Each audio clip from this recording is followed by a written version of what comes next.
Hello, everyone, and welcome to today's Firstbeat Sports webinar. We are excited to have you join us for an insightful session on microcycle planning in soccer using internal load. My name is Christoph Rottenstein, and I will be your host for today's webinar. We are honored to welcome our guest speaker, Dr. James Malone, who will provide an in-depth look at the application of internal load in professional football with a specific focus on microcycle planning. He will explore how internal load can be leveraged to individualize training plans, manage player fatigue, and enhance performance. The webinar will run for approximately 45 minutes and is being recorded. For those who are unfamiliar with Firstbeat Sports, here's a quick introduction also from my side. We are a Finland-based company with over 20 years of expertise in physiological analytics and mathematical modeling, dedicated, of course, to optimize sports performance. Today, more than 1,000 teams worldwide rely on the Firstbeat Sports platform, including over 400 professional football teams, such as Man City, Real Madrid, or Inter Milan, and many others from the Big Five. Developed in cooperation with elite football coaches and researchers, our analytics are backed by a comprehensive and unique database containing over 5 million of records. This allows us to create soccer-specific reference values for training load and recovery. Despite all this strong presence in elite football, there is still significant potential in physiological analytics to optimize player performance and improve robustness and prevent injuries. And with that in mind, it's a pleasure for me to introduce today's speaker, Dr. James Malone, sports scientist and founder of Malone Performance, with over 40 peer-reviewed publications on football and sports performance. And Dr. Malone has an extensive and quite expressive mentoring and consulting with professional football teams and practitioners worldwide. So welcome, James, and thank you for joining us today. Brilliant. Thanks very much for the introduction. I'm just going to start the presentation. So first of all, thanks everyone for joining me today. I do understand it's in the afternoon when most people are quite busy with things. So thank you very much for giving up your time. The purpose of this talk really is to kind of cover the areas of, well, firstly around sort of microcycle and what that is in football. But obviously then we're going to link in some of the key aspects in terms of internal load. And obviously with this being a Firstbeat webinar as well, obviously we'll incorporate some of the work that the guys have done over the years in this space. So just very briefly, don't want to talk about myself too much, but in terms of my background, so I started out in football in 2009, which seems a long time ago. So I did a master's, well, undergrad master's and PhD at John Moores University in Liverpool. But my first foray into football was as a part-time sports scientist with the first team. Seems quite strange now because the manager at the time was David Moyes, and he's obviously now back in and doing a pretty good job. So following that period, I actually went to the rival team. So I went to Liverpool. I spent 3 years there, 3 seasons working as a first team sports scientist, and also I completed my PhD full-time as well. So it was a pretty crazy couple of years. Following that period, I had a few offers to stay within football directly, but I did also have this offer from Catapult Sports, the GPS company. And at the time, they were expanding into the UK. So I was actually the first UK employee of the company. And there was literally just myself and another guy doing the whole of Europe. So again, was a really sort of crazy 3 years at Catapult, but something that, you know, really enjoyed, made a load of good networks and met a lot of people. And then I decided to go more into the academic space. So for the previous 9 years, I would say, there was, you know, my role was a senior lecturer in coaching science. And, you know, with that, obviously, I was very much based in the classroom, but I also still tried to be involved in football in terms of research, a bit of consultancy, and trying to advise people. And then most recently, only this year, actually, I decided to go self-employed. So kind of bringing all of my experiences in terms of football world, commercial and academia, and blending it together to offer services, particularly in the football space. Okay, so in terms of the talk, this is going to be the key learning objectives. So I understand in terms of the audience, you're probably well versed in some of the concepts of internal load, but I just want to make sure we're all on the same page, firstly. We're then going to look at some of the commonly used internal load measures and some of the current issues with that. And lastly, going to focus on breaking down the football microcycle and talking about some of the key concepts there.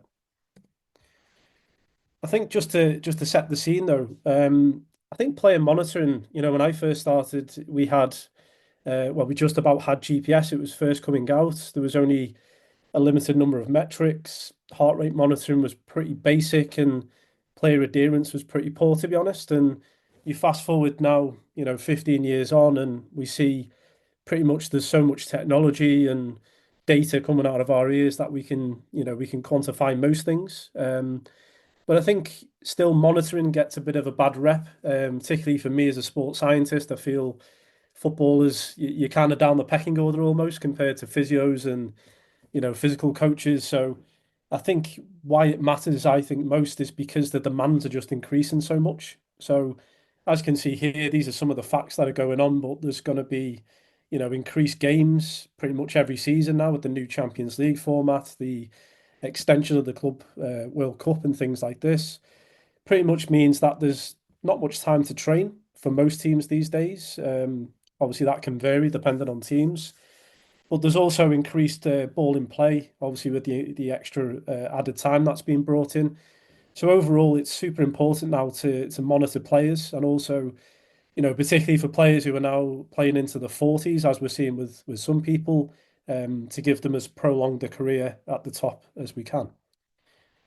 Well, just to kind of go back to almost the basics of training load monitoring, really. So when I did my PhD a long time ago, the original paper from Franco and Pellizzeri was a big part of my thinking. This paper, which is from Franco and the team, is a bit more recent, but essentially it quantifies or looks at the same thing. So if we focus more on the internal aspect, I think sometimes there's misconceptions about what internal load is. Things like heart rate variability or, subjective tests or whatever it is. These are things that typically assess what's going on after the session or what's going on outside of training. Internal load is very much the session itself. So what is the internal response to whatever it is you put on a player? So obviously we have external load, which is all about, what the players undergo in terms of movements, etc. But very much the internal load is something that I feel we've probably neglected over the last 5 or 10 years, where we've gone from very heart rate based monitoring, and particularly in the 90s and 2000s, people like Jens Bangsbo being a pioneer in that area. But now, yeah, we very much switched to the GPS side and external load monitoring, really. But it comes down to effects as well. So big part of training load monitoring is to obviously look at your day, your daily session and the goals and objectives, how that then compares across the week, the microcycle, and then looking further ahead, how does that look as part of the various mesocycle blocks that we have. So looking at this model by Jeffries, we can see we've got the acute response, whether that's a positive or negative change, and the same then for the chronic response as well. Now, I'm not going to go into too much today about monitoring methods in terms of some of these things. That's a whole lecture in itself. But, very common ones, things like Tim Gabbett's acute chronic ratio, which has had some bashing over the years in terms of the mathematical ways it's calculated. But I know very much speaking to practitioners, it's one that is still used quite commonly. So something to consider with internal load is how you actually respond both within the day, but also chronically over time as well. And then in terms of measures, obviously there's different things that we can do. Like I said before, there's a number of different technologies available. But this image from Alberto, which I've kindly stolen from him, it shows you the very simple breakdown of those external and internal load markers. So, at a basic level, in terms of external load, we can just look at duration, whether it's training or match minutes, which is actually, in my opinion, quite a good indicator of load as well. We've got obviously all of our hundreds of metrics through GNSS and accelerometers and inertial sensors, etc. And then on the right-hand side, we've got our two major ways in which we currently collect internal load information. So one being heart rate and the other being the rating of perceived exertion, RPE. And obviously, we've got a big gap at the moment about other aspects, how does the body respond from a neuromuscular standpoint in real time? How does it impact certain blood markers in real time?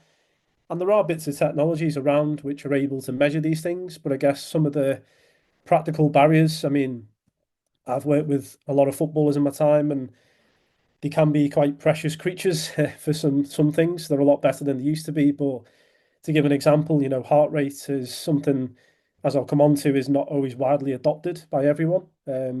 GPS as well is now seen as almost like getting your shin pads and your socks on, whereas 15 years ago, it took a lot of effort to get players to wear them. But essentially, internal load, we've got the heart rate based measures, which I'll come on to, and then we've got the breakdown of RPE, which can be global or session RPE, or it can be something like differential, which is where we break it down for the muscular and the aerobic aspects. I think one of the big challenges in the practical terms with heart rate is how we determine things like heart rate max.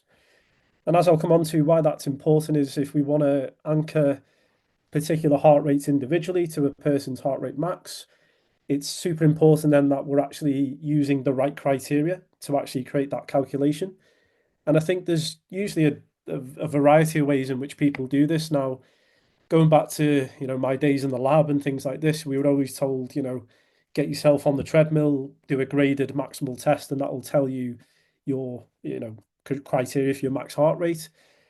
However, I think sometimes, again, I've done a bunch of VO2s on athletes over the years, and some issues there is that if you're not accustomed to that form of exercise in terms of running on a treadmill with a bunch of ECG cords around you and having a harness on to stop you falling over, sometimes, participants, athletes can hold a little bit back. So they're not quite going to the true maximum of, full fatigue. Some people do. I've seen people collapse off the back of treadmills, and it's quite clear that they've reached the criteria. So other people have said, well, maybe competitive match play might be the best anchor for football. Obviously, then the motivation level is high, and I think the key thing here is the type of match, because I've seen some people use pre-season friendly data as their anchor and then use that for the rest of the season.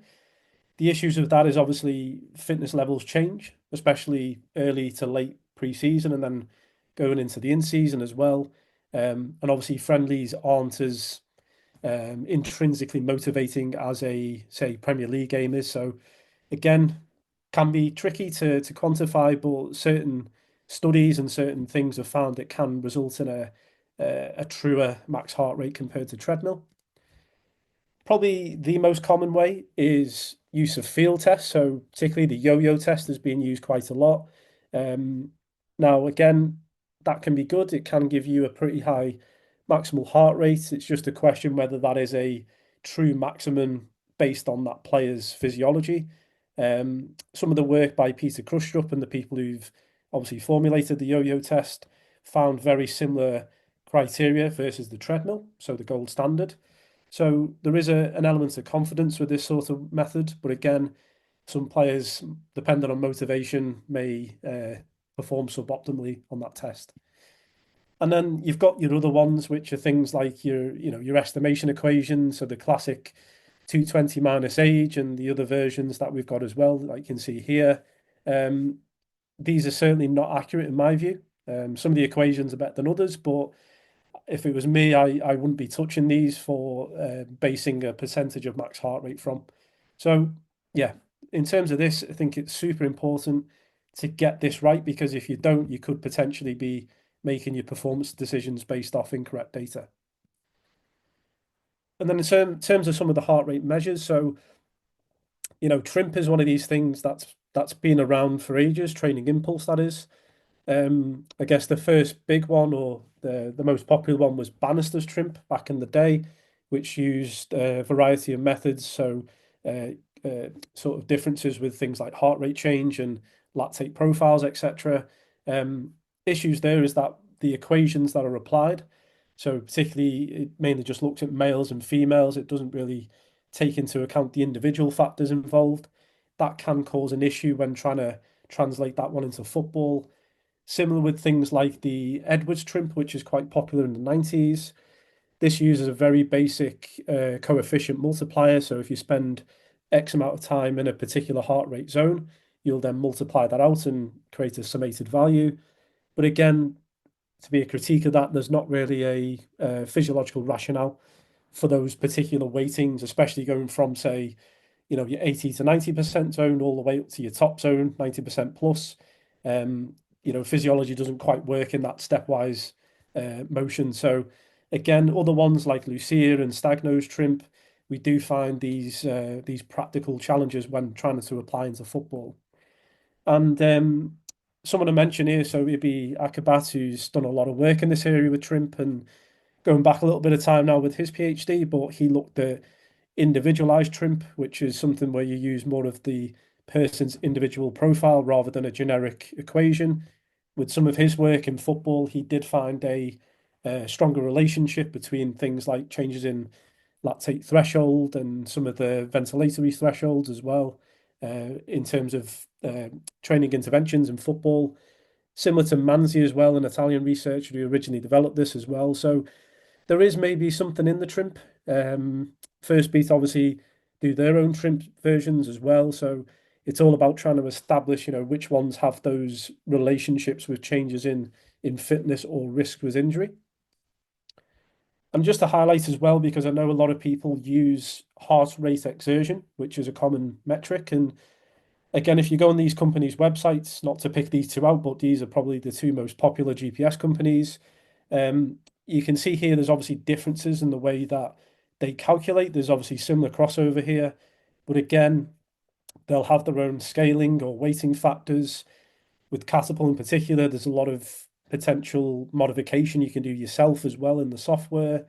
Sometimes it's based on absolute beats per minute. Other times it's more of a relative percentage of heart rate max. So just something to be aware of, really, that we use heart rate exertion because it's very simple. It just gives you one number for everything, which can be a good thing. But again, it's important to use the TRIMPs or the heart rate exertion calculations that have been actually validated or used and compared to changes in fitness. And just to show you this study, so this was a survey from Richard Aikenhead back in the day with George Nassis. Him and George surveyed 82 clubs across the top leagues in Europe and some in the US as well. And the purpose of this study was really just to survey and see, what are people doing? What methods do you use for sort of external and internal load monitoring?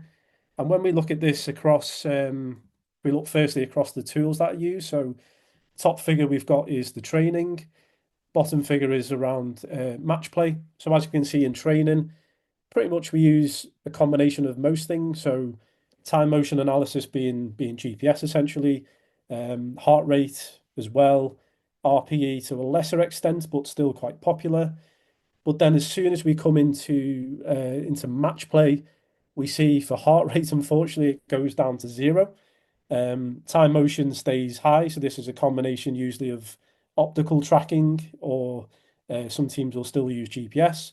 And then again, RPE as an internal load measure will drop right down again. So something I'll come on to later, but this is a big challenge, is that we maybe get some good heart rate information for training, but when it comes to match play, we have this gap essentially in our load monitoring database.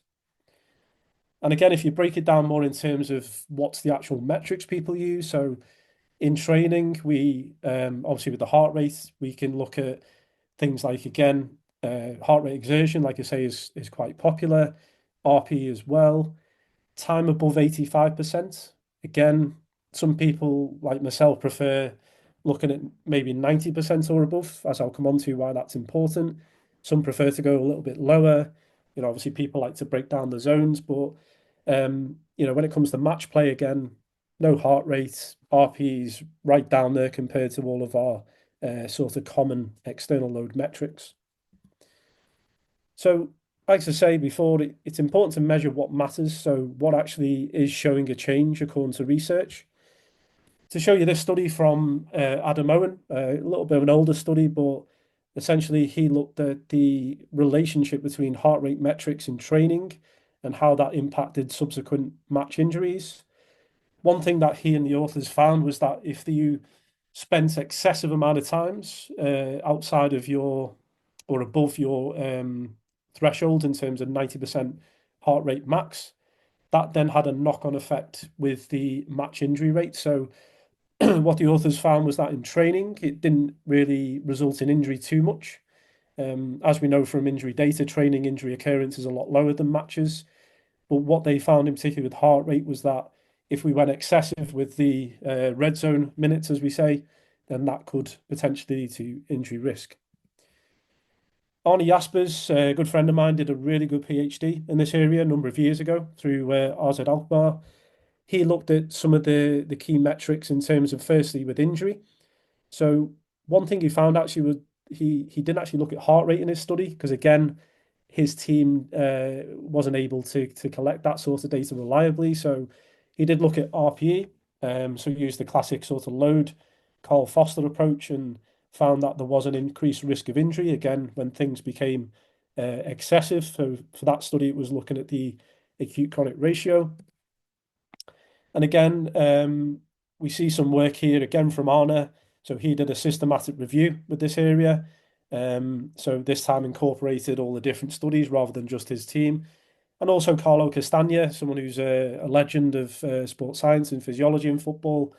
Again, a bit of an older study with Franco, but looked at time spent above 90%. And in terms of a training effect on training outcomes, this is closely linked to improvements in aerobic fitness, which obviously makes sense, doesn't it? So looking at these things in collection, we can see even in the literature, there's not many bits of evidence or strong pieces of evidence for certain heart rate metrics, particularly heart rate exertion, which, although it is very popular, maybe there's probably a bit less evidence around its use compared to the percentage time and zone approach. So then some of the practical challenges that we face, so some things that I've found over the years as well. The first big one is the issues of the heart rate collection. So if you are fortunate to get players to actually wear a heart rate, particularly during match play, what we do find with different companies is that there is a lot of error associated because I purposely put this image here with Steven Gerrard because I was the person who actually put this on him during a pre-season friendly. And as you can see, the belt itself has clearly dropped down during the game. So it started in the right position. And clearly there's been a drop down in terms of where those electrodes should be in respect to the heart. So again, these are the issues. We have seen different methods now. So you've got, wrist-based heart rate collection. You've got the bicep band, which is becoming more popular as well. But again, most people would probably say, using the belt is still, even though it's a bit of a older school approach, it's probably still the best way or most accurate way. But it's just in football, unlike say endurance sports where the belt tends to stay a bit more fixed when they're doing the training. Football, the ball's hitting them and things are going on. So we do get these issues around data quality. As I mentioned, some inaccurate data. So something to be aware of, particularly with the wrist-based heart rate. There's a number of studies out there. So looking at things like Apple Watch, Whoop, these various different technologies, and they're pretty fine for low intensity activity, for the general population. But as soon as you go high intensity, if you soon you start sprinting or the intermittent profiles of football, the data quality just goes out the window. And then lastly, because of the issue you mentioned before about the lack of match-based heart rate data, it then becomes a nightmare to track this chronically because essentially you have gaps in your database. So some people, the way they get around this is they like to maybe take, maximal data from pre-season for each player and then just basically copy that and replace it to what the match data should be in season. But again, obviously that's not the best approach. It's not the not ideal approach, I should say. But again, unless we get the heart rate on the players, we don't really know what's going on in terms of that data. Okay, so hopefully that set the scene a little bit in terms of the sort of metrics and the current sort of picture when it comes to heart rate. I just want to move on a little bit now in terms of in reference to microcycle structure and how it works. So firstly, I just want to, I guess, put a bit of a caveat or a bit of an asterisk because I feel like periodization or microcycle in particular seems to be the thing that gets people most agitated or most passionate about things. So when I post a lot on LinkedIn, this is the topic that people seem to be most passionate about. So what I'm going to present today is more of a general view as opposed to, which model is best for training. But broadly speaking, we have the 1 game week scenario. So we have here the ideal week, which is becoming less frequent in elite level football now. So, roughly speaking, maybe 6 days between games or 7 day turnarounds. Or we have the multiple game week where we've got maybe a Wednesday or Tuesday if you're maybe Champions League, or maybe a Thursday if you're in the Europa League or the Conference League. So basically, I just want to show as well how different that can be depending on your team as well. So this is an example from Liverpool this month. So I wanted to show this because this is probably as bad as it gets when it comes to congestion. Christmas period in England is also pretty bad. But Liverpool in this month in February are currently in pretty much a season-defining month. They're pretty much, well, we've done 3 weeks of this now. So they've got Aston Villa tomorrow, City on the weekend, and then they've got Newcastle the following Wednesday. And then I think it's actually a weekend off until I think it's the Tuesday, the game after. So pretty much 2 game weeks for at least 4 weeks there consecutively. And even in January, there was a lot going on and before then.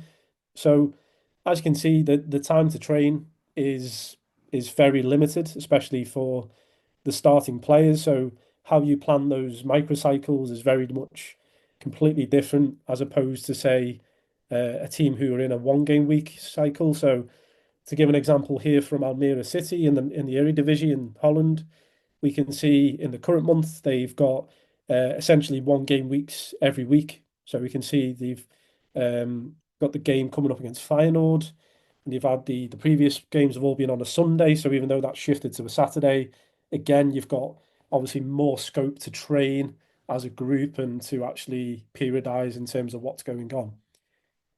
And the final example here was just, if you're involved in international football, it's a different beast as well. Again, a lot of the focus is on recovery, especially once you get to the tournament situation. So you can see here, on average, there's about probably about 3 to 4 days gap between games. So again, a lot of that's about maintaining fitness. It's about recovery, preparation. So not too dissimilar way to club football, but again, just a bit of a different structure. So firstly, just wanted to show a little bit of research data, a couple of studies which I've quite liked. So this one from Alberto Franceschi, who's again a really good guy in this area. He's doing his PhD through Juventus Academy at the moment. He published this, I think it was last month or month before, looking at the split of data between the 4 key age groups that he works with in Juventus Academy. And as you can see here, this is across a full season. So this is for heart rate data, time above 90% heart rate max. We see actually across, they use a model where it's a -5 to -1. But for the under 16 and 15, a -1 is a day off actually. So it's only 17s and 19s who have the additional session. But as you can see, apart from the under 15s who appear to be a little bit of an outlier, pretty much the other age groups follow a similar-ish pattern when it comes to this. And obviously this is all individualized from the yo-yo test, which they did. So it's all been carried out individually. Unfortunately, there's no heart rate data collected on the match day to then compare this to relative to see what the difference was. But as you can see, the younger age groups do tend to have a higher heart rate response. It's something I've seen as well.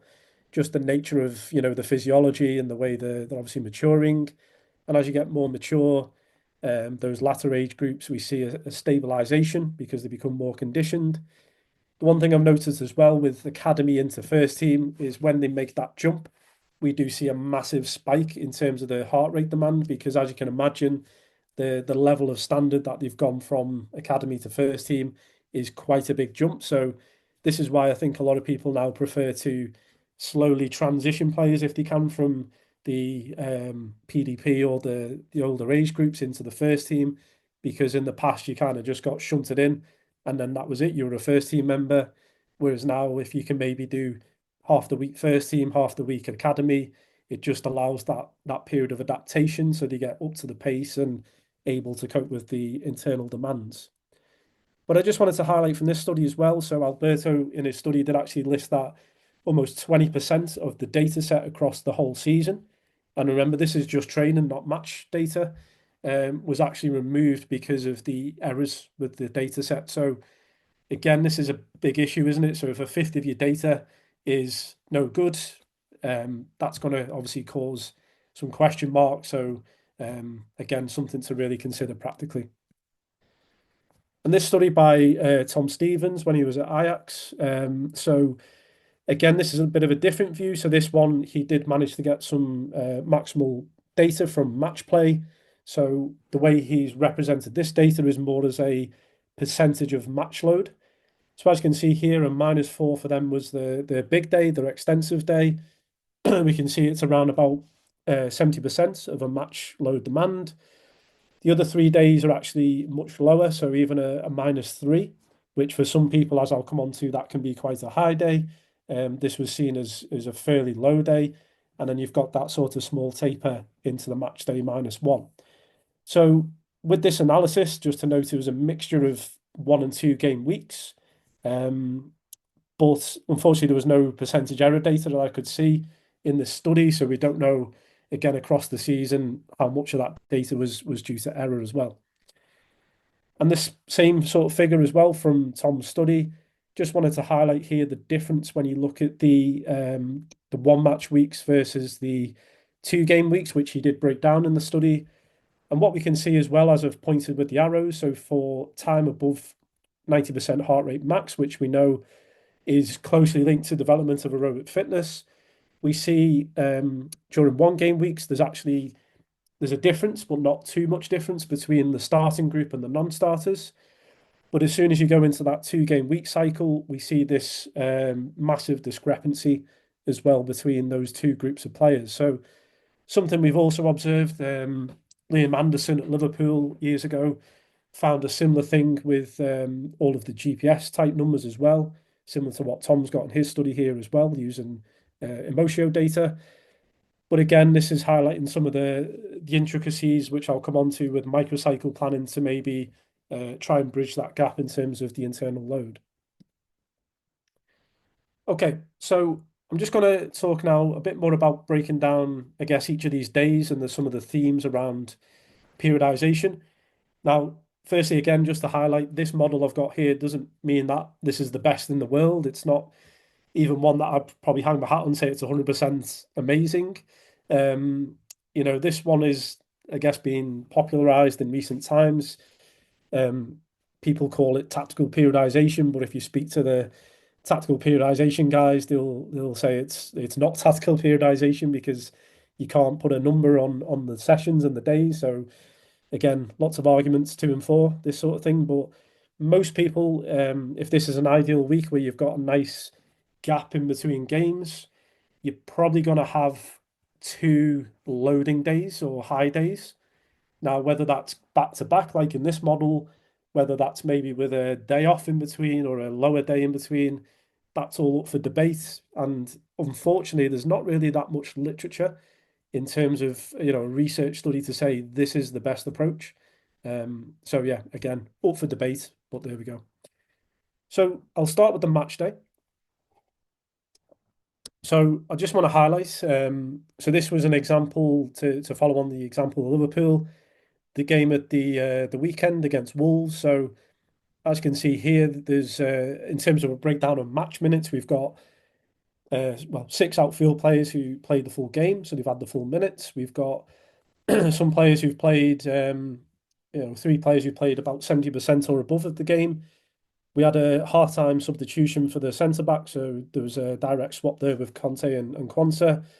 And then we've got 3 players who've kind of come on, the last 20, 30 minutes to kind of shore up the game. So, and then obviously we've got the non-starters, the guys who didn't come on off the bench, and then we've got some non-squad players as well. So I think the first thing to note is then this becomes a bit of a nightmare almost to manage because we know that the guys in the left-hand column are going to hit the well, hopefully hit near maximal numbers for heart rate. So some examples here from the Firstbeat data where we can see some of the key metrics there in terms of the aerobic training effect, the anaerobic training effect, and also Firstbeat's trimp score as well. And then we've also got an RPE, predicted RPE. So all of these players you'd expect, they've had a pretty decent hit. The thing to note as well, though, in football is not all matches are created equal. So, watching Liverpool against Everton on the midweek game, which was a super intense game, super demanding, versus the Wolves game, which was still demanding, but maybe to a lesser extent. Some games you can cruise a bit, other games is a bit more full on. So you've got to. This is why it's important to monitor, and we can't just guess because, like I say, not all games are created equal. So where we can, we need to get that information.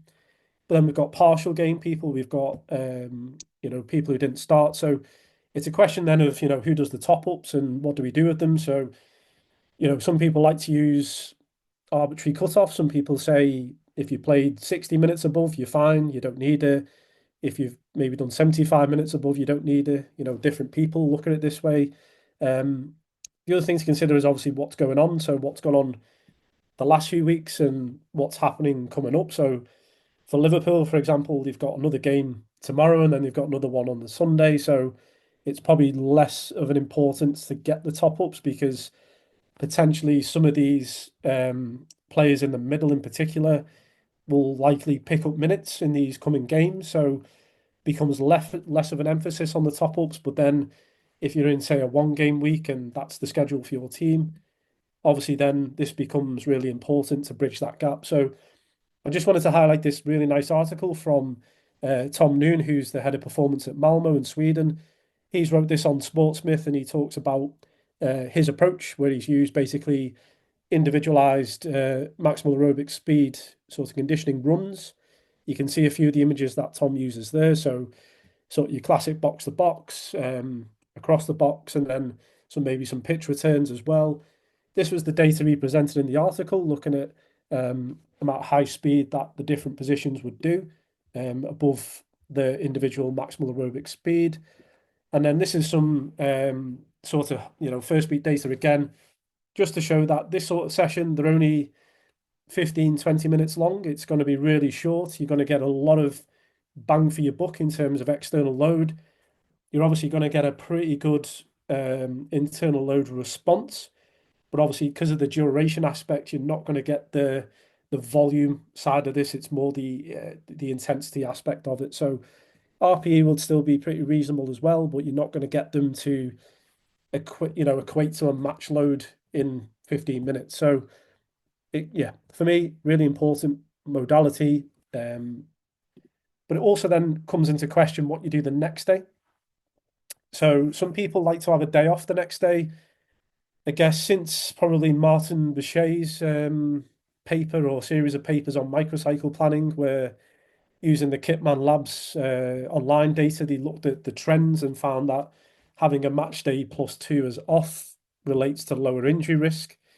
Again, that's just one single evidence piece, so it's not to say you hang your hat on that, but the reason I quite like that and something Martin talks about in his work is that if you have the day +1 as a day in to the ground or wherever you are, and have obviously a recovery focus with the starters, and then have the additional session then for your non-starters, you almost close the loop in terms of the previous microcycle. So it means that the non-starters can get a hit.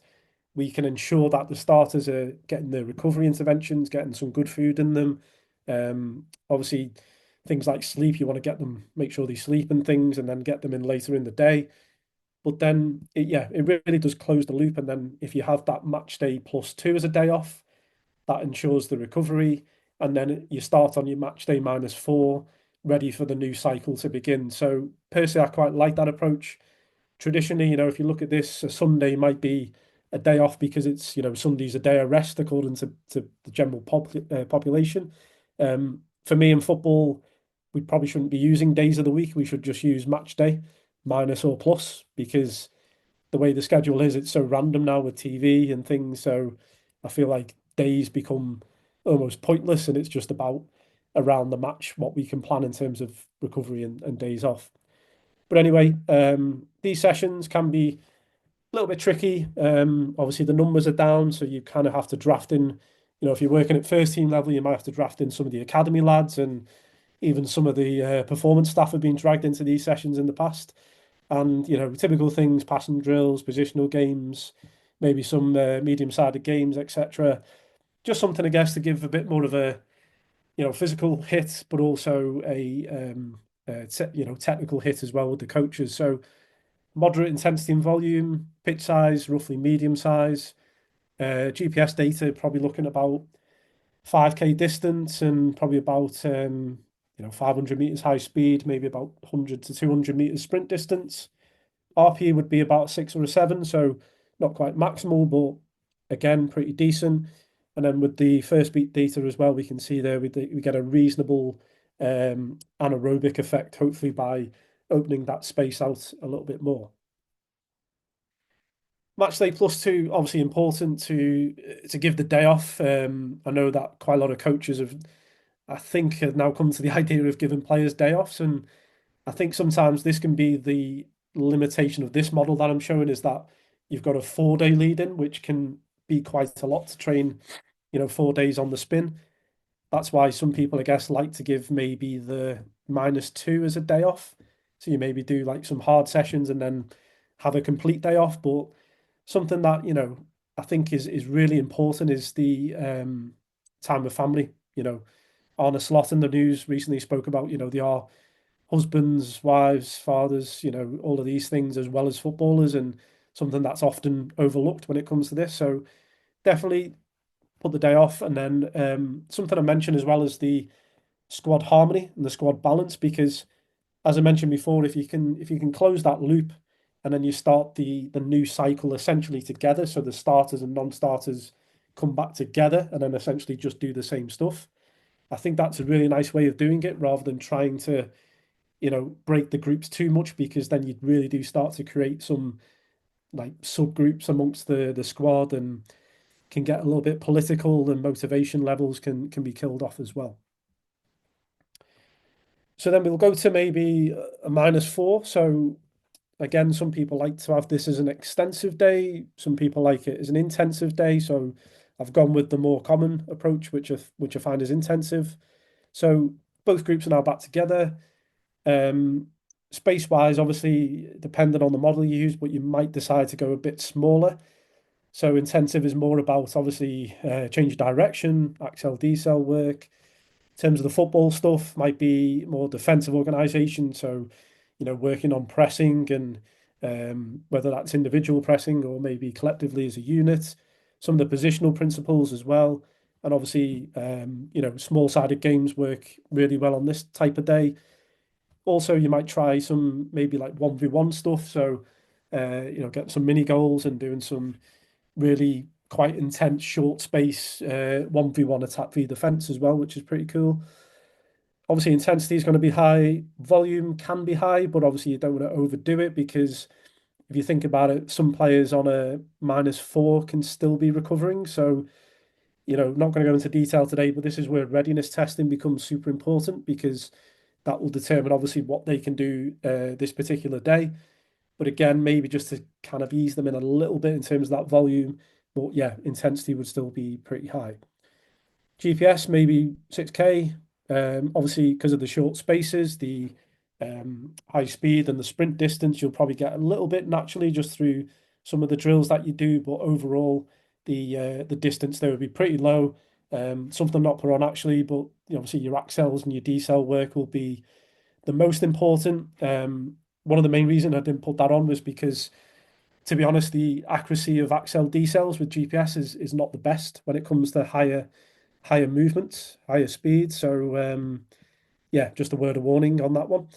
And then yeah, in terms of internal load, so maybe a 6 or a 7 again, and some of the information there, we can see more of a anaerobic hit on this particular day.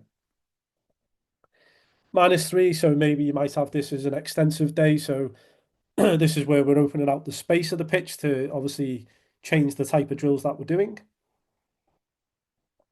So the physical focus is more about accumulation of, high speed running as a more as a volume aspect as opposed to, as I'll come on to on your -2 is more of a exposure type approach, whereas this is more about can we just get the volume in the legs?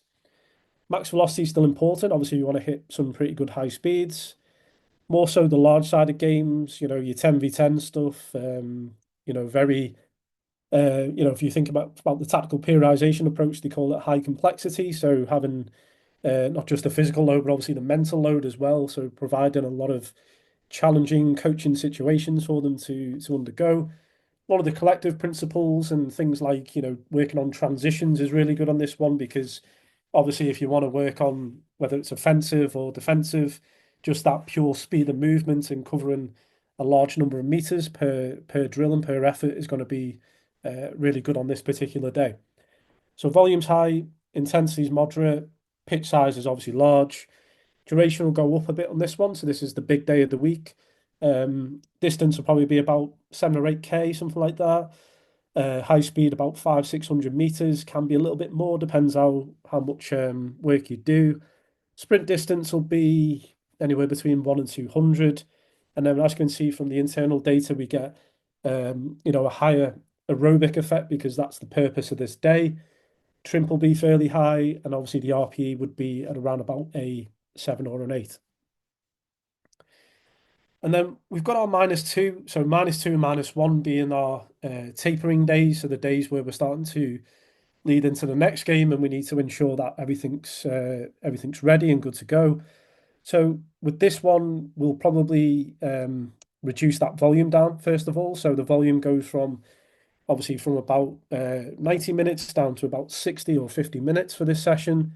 The intensity is probably around about a moderate because again, we still want to, if you think of it as I put here, quality over quantity. So quality of movement, quality of actions, as opposed to just an accumulation of volume, which is what the -3 should give you.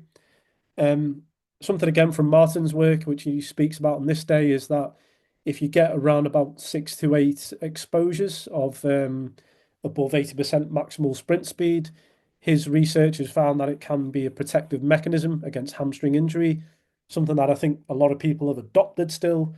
Again, that's just one piece of evidence, so we need more research to see if that's actually a true effect. But yeah, as long as that volume and that quality, or the volume is low and the quality is there, that should be okay. I think it's just when you become you get a bit too excited on -2 and you get a bit excited, the coach gets carried away, and that's when you're going to carry that fatigue into the match day itself.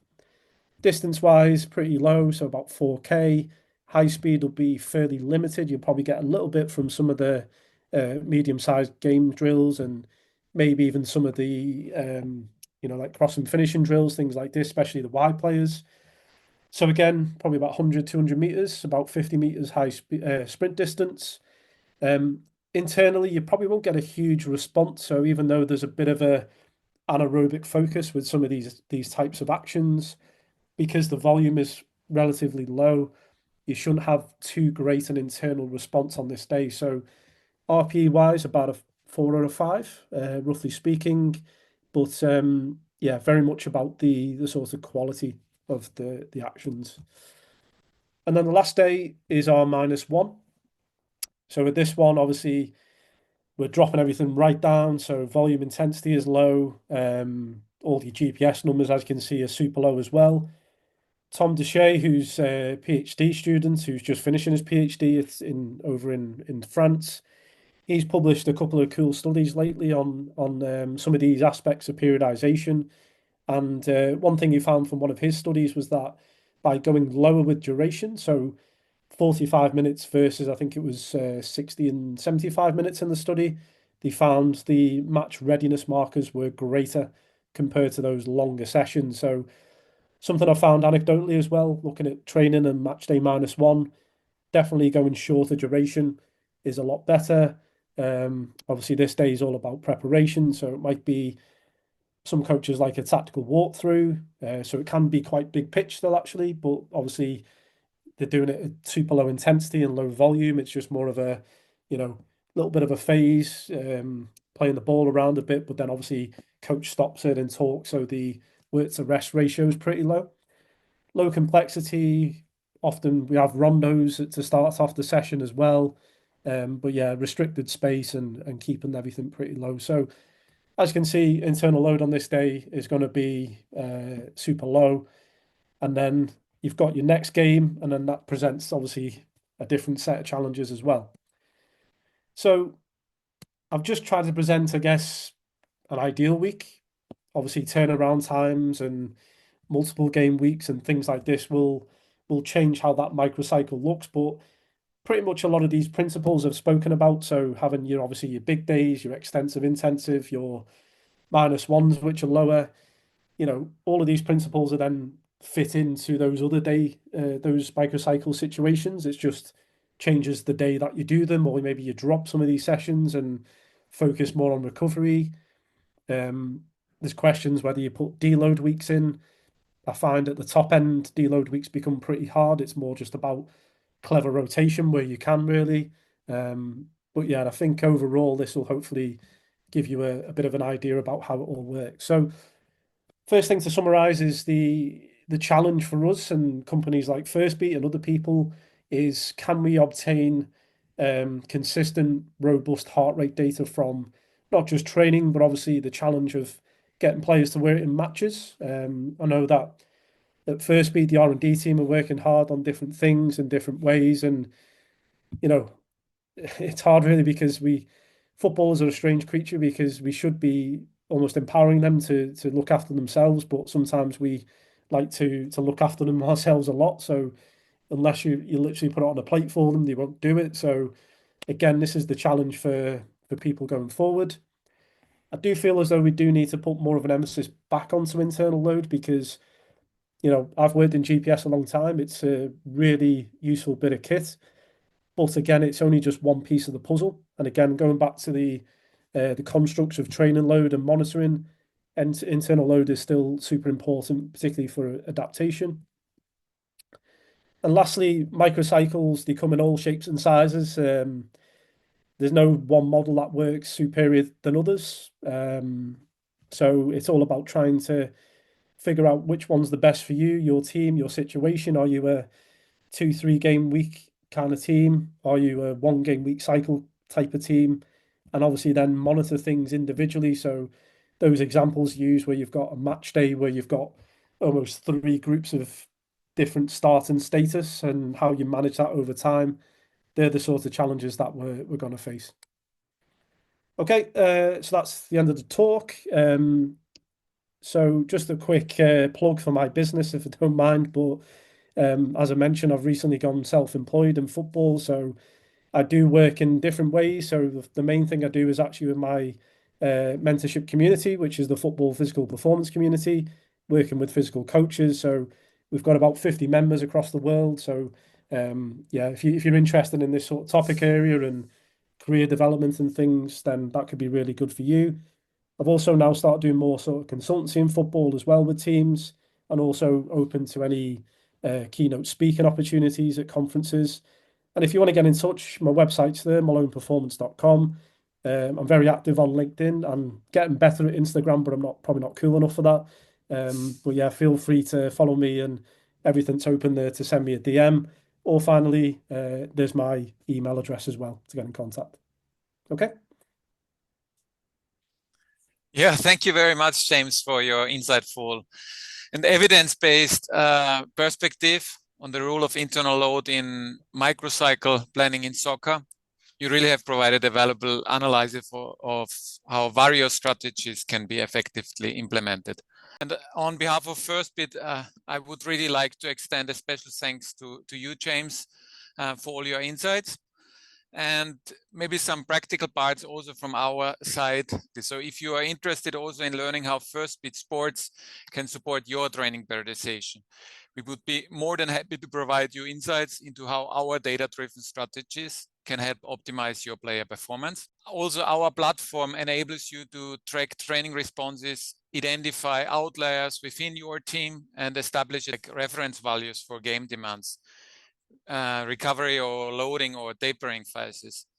So As we all know, a team consists of individual players and each with different needs and physiological characteristics. Therefore, I think Firstbeat Sports individualized load management helps coaches customize microcycle planning. And by tracking training responses within the microcycle or contextualized comparisons of a great support, in fine-tuning game and preparations for each player. I think this is something what I would like to highlight also, that a part of our educational series is to be very transparent with like the practical side and also from the research side. And we are conducting in almost 9 days on Thursday, February 27 at 4 p.m.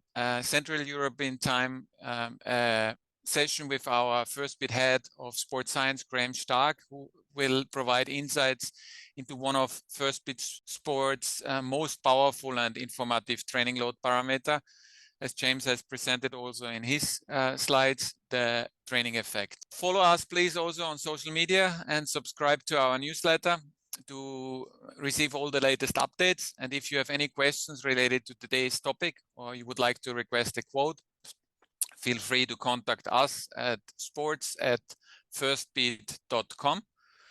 And yeah, I would say that's for now, and take care and remember, no sports team can perform at their best without optimizing their player physiology. See you next time and all the best.